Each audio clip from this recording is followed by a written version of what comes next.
اعوذ باللہ من الشیطان الرجیم بسم اللہ الرحمن الرحیم فأعرضوا فأرسلنا عليهم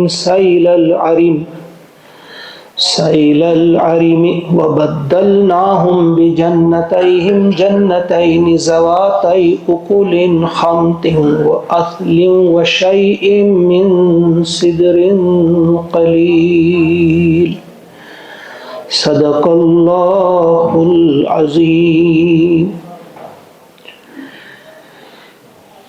آیت نمبر 16 سورہ سبا۔ پچھلی آیت میں ہم نے پڑھا تھا قوم سبا کے بارے میں کہ ان کے ملک میں ہم نے ایک نشانی انہیں عطا کی تھی۔ ایک نشانی تھی، باغ تھے 2، دائیں بھی اور بائیں بھی۔ فراوانی رزق کی عطا کی تھی ہم نے انہیں کہا تھا کھاؤ اپنے رب کے رزق میں سے اور شکر کرو اس کا۔ بلدۃ طیبہ، پاکیزہ شہر ہے، بہت عمدہ اور پاکیزہ شہر تمہیں عطا کیا ہے اللہ تعالیٰ نے۔ ورب غفور، اور بہت بخشنے والا رب۔ اب اور کیا چاہیے؟ عمدہ اور پاکیزہ شہر اور معاف کرنے والا رب، کرو شکر اللہ تعالیٰ۔ مگر اس کے جواب میں انہوں نے کیا کیا، وہ آج والی آیت میں پڑھیں گے ہم۔ فَعَارَضُوا، مگر انہوں نے منہ موڑا، انہوں نے روگردانی کی۔ فَعَارَضُوا، انہوں نے منہ پھیرا، روگردانی کی، یعنی انہوں نے شکر نہیں کیا بلکہ ناشکری کی۔ فَأَرْسَلْنَا، تو ہم نے بھیجا، علیہم، ان پر، سیل العرم، بند کا سیلاب۔ سیل، سیلاب کو کہتے ہیں، عرم بند کو کہتے ہیں۔ اصل میں جنوبی عرب میں ارمن کہتے ہیں بند کو، یہ وہی اسی معنی میں استعمال ہوا ہے، سیل العرم، بند کا سیلاب۔ وبدلناہم، اور بدل دیے ہم نے انہیں، بجنتیہم، جو 2 باغ ہم نے انہیں عطا کیے تھے ان کے بدلے میں ہم نے انہیں جنتین، دوسری قسم کے 2 باغ عطا کیے۔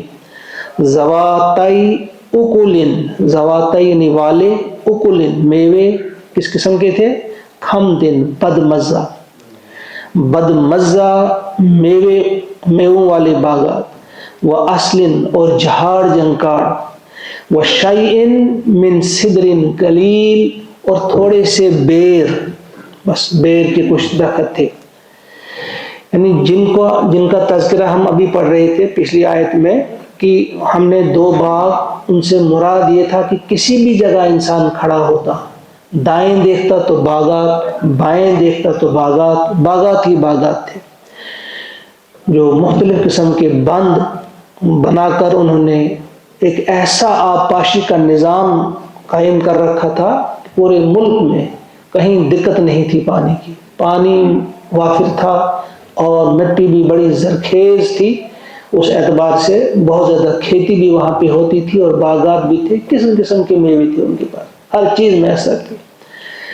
لیکن اللہ تعالیٰ نے جو انہیں کہا تھا شکر کرو، کچھ مفسرین نے لکھا تھا، یہ کہنے والے کون تھے کہ اس پیریڈ میں 13 انبیاء آئے تھے، ان 13 نبیوں نے انہیں دعوت دی تھی کہ ایک رب کی عبادت کرو، شرک سے بچو اور اللہ تعالیٰ کا شکر ادا کرو۔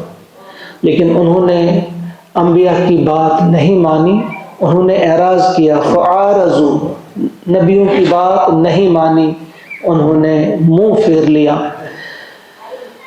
تو پھر اس کے جواب میں اللہ تعالیٰ کیا فرماتے ہیں، پھر ہم نے اس کے جواب میں ان پر بند کا سیلاب، یعنی اس بند کو توڑ دیا اللہ تعالیٰ نے، زوردار بارش ہوئی اور سیلاب بھی کمزور ہوا۔ ایک مفسر نے لکھا ہے کہ اس کی وجہ بھی کیا بنی کہ اللہ تعالیٰ جب دکھانا چاہتا ہے کہ کسی چھوٹی مخلوق کے ذریعے بھی کسی قوم کو تباہ کر سکتا ہے، چوہے نے اس بند میں کچھ دراڑیں ڈال دی تھی، اس کی وجہ سے وہ کمزور ہوا، اور پھر زوردار بارش ہوئی تو پورا بڑے والا بند جو تھا، سد معارب جس کا نام تھا، معارب کا بند، وہ ٹوٹ گیا، تو اس نے پھر دوسرے بندوں کو بھی توڑ لیا، تو ان کو ڈبو لیا، ان کے سارے وہ باغات تباہ کر دیے.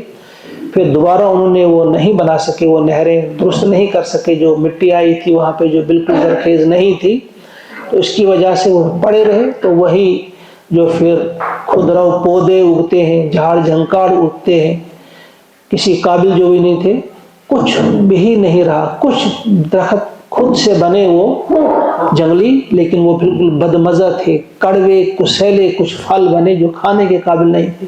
البتہ کچھ بیری کے درخت جو رہے اس پر وہ گزارا کر رہے تھے، وہ رہے ان میں جو باقی بچے لوگ، ورنہ بہت سارے وہ غرق ہو گئے اس سیلاب میں. پھر فرمایا ایسا کیوں ہوا؟ اللہ تعالیٰ جب بھی کوئی کسی واقعے کا ذکر کرتے ہیں ساتھ ہی فرماتے ہیں کہ اس کی وجہ کیا ہے، تاکہ ہمارے ذہنوں میں یہ بات بیٹھ جائے. یہ اللہ کی کتاب ہے اور اللہ تعالیٰ ہمارے پاس تاریخ کی کچھ مثالیں بیان کرتا ہے.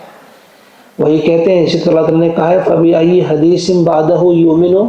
اس قرآن کے بعد ہے کون سا وہ کلام، وہ گفتگو، وہ گفتار جس کو سن کر پھر انسان ایمان لے آئے. پورا آتھینٹک ہمارے سامنے رکھا. فرمایا کیا ایسا کیوں کیا ہم نے ان کے ساتھ؟ ذَلِكَ جَزَيْنَاهُمْ. یہ ہم نے انہیں سزا دی، بما کفروا، ان کی ناشکری کی. انہوں نے جو کفر کیا، جو ناشکری کی، یہ اس ناشکری کی سزا ہم نے انہیں دی. وَهَلْ نُجَازِي إِلَّا الْكَفُورَ.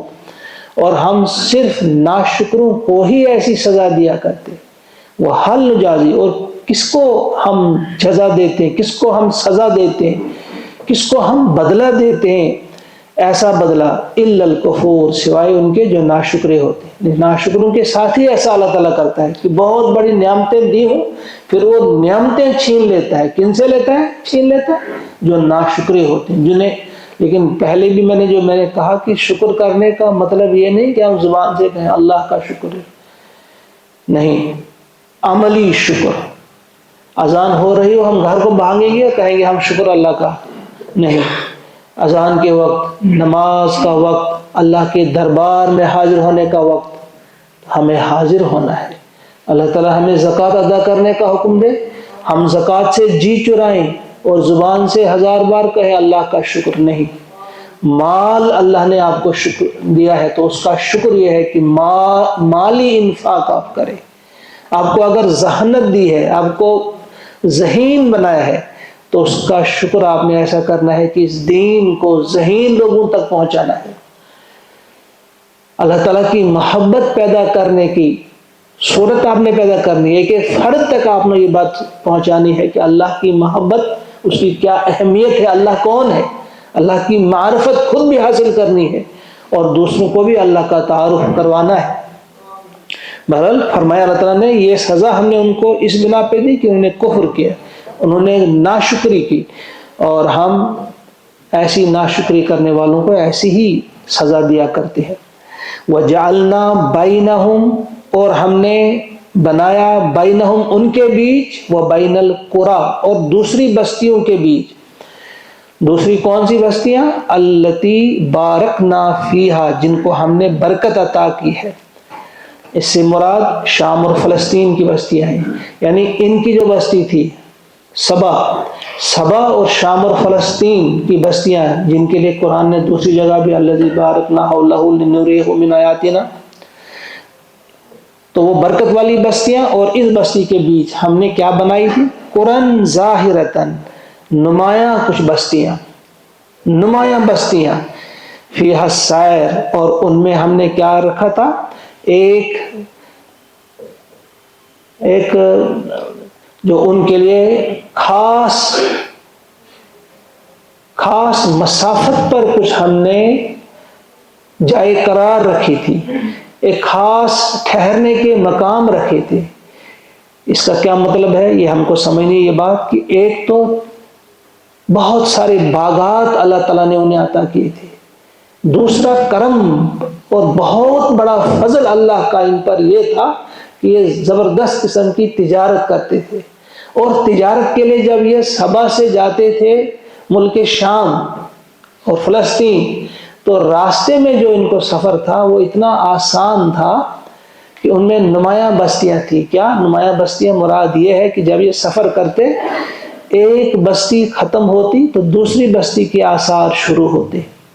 باغات بھی تھے راستے میں اور ایک بستی ختم ہوتے ہی دوسری بستی کے آثار شروع. اس سے کیا ہوتا ہے کہ ان کا سفر بڑا ہی پرامن ہوتا تھا. یہ صحرا میں سے سفر نہیں کرنا پڑتا تھا. انہیں ڈاکوؤں کا خطرہ نہیں ہوتا تھا. نمبر 1. نمبر 2 کہ ایک خاص مسافت پر جو کچھ ٹھہرنے کے مقامات تھے، بستیاں تھیں، انہیں کوئی دقت نہیں ہوتی تھی. یعنی صبح جب چلتے تھے یہ دوپہر کے وقت ایک بستی میں پہنچ جاتی تھی. وہاں انہیں کھانا بھی مل جاتا تھا، آرام کرنے کے لیے جگہ بھی مل جاتی تھی. قیل اللہ کرتے تھے، یہ تھوڑا آرام کر دیتے، اس کے بعد اٹھتے تھے، پھر سفر شروع کرتے تھے. شام کے وقت دوسری بستی میں پہنچ جاتے تھے. یعنی بالکل آرام دہ سفر ان کا ہوتا تھا اور کہیں ان کو ٹھہرنے کی کوئی پرابلم نہیں رہتی تھی. یعنی ایسا نظام دیا تھا اللہ تعالیٰ نے ان کو. ان کا سفر بھی جو بنتا تھا وہ بھی ایک شاندار قسم کا سفر بنتا تھا. اس سے بھی یہ لطف اٹھاتے تھے، تجارت بھی کرتے تھے اور اس سے لطف بھی حاصل کرتے تھے. یہ بھی ہم نے ان کو عطا کیا تھا. سیرو، اور کیا کہا تھا ہم نے ان سے؟ سیرو، سفر کرو، چلو پھرو، فیہا، ان راستوں میں، لیالیا، راتوں کو، وایامن، اور دنوں کو، آمینین، امن سے، بے خوف ہو کر ان راستوں میں تم سفر کرو. 4700 لکھا ہے مفسرین نے کہ ان کی اس بستی اور ان جو برکت والی بستیاں ہیں شام، فلسطین، ان کے درمیانی جو بستیاں تھیں 4700 تھی. اور جب بھی انہیں سفر کرنا ہوتا ہے آرام کے ساتھ سفر کرتے تھے. جہاں جس وقت چاہا آرام کرنے کے لیے جگہ میسر تھی. جب بھی چاہا کچھ ان کو کھانے پینے کی ضرورت تھی وہ بھی انہیں میسر آ جاتا تھا. شاندار قسم کا سفر بھی یہ کر سکتے تھے. تو یہ بھی ان کو اللہ تعالیٰ نے عطا کیا تھا. لیکن اس کے سلسلے میں بھی انہوں نے کیا کیا پھر تو آگے پڑھیں گے نیکسٹ آیت میں انشاءاللہ. اللہ تعالیٰ سے دعا ہے کہ وہ ہم سب کو توفیق عطا فرمائے. یہ 3 آیات اس وقت ہم نے مکمل کی سورہ سبا کی. وہ ہمیں توفیق عطا فرمائے کہ قرآن سے ہم صحیح سبق حاصل کریں. اس میں جو درس ہمارے لیے ہے، جو اللہ تعالیٰ ہمیں سمجھانا چاہتے ہیں، اللہ تعالیٰ ہی ہمیں سمجھ عطا کرے اور سمجھانے کے بعد ہمیں عمل کی بھی توفیق عطا فرمائے. اللہم اجعل القرآن ربیع قلوبنا ونور ابصارنا وشفاء صدورنا وذهاب حمومنا وغمومنا ربنا تقبل منا انک انت السمیع. یہ ایک سوال کیا تھا ایک ہمارے ساتھی نے اعتکاف کے بارے میں. میں نے 2 دن پہلے بھی کہا تھا اعتکاف والے جو ہیں معتکف حضرات، ان کے لیے بہتر کیا ہے کہ وہ کیا کریں. وہ یاد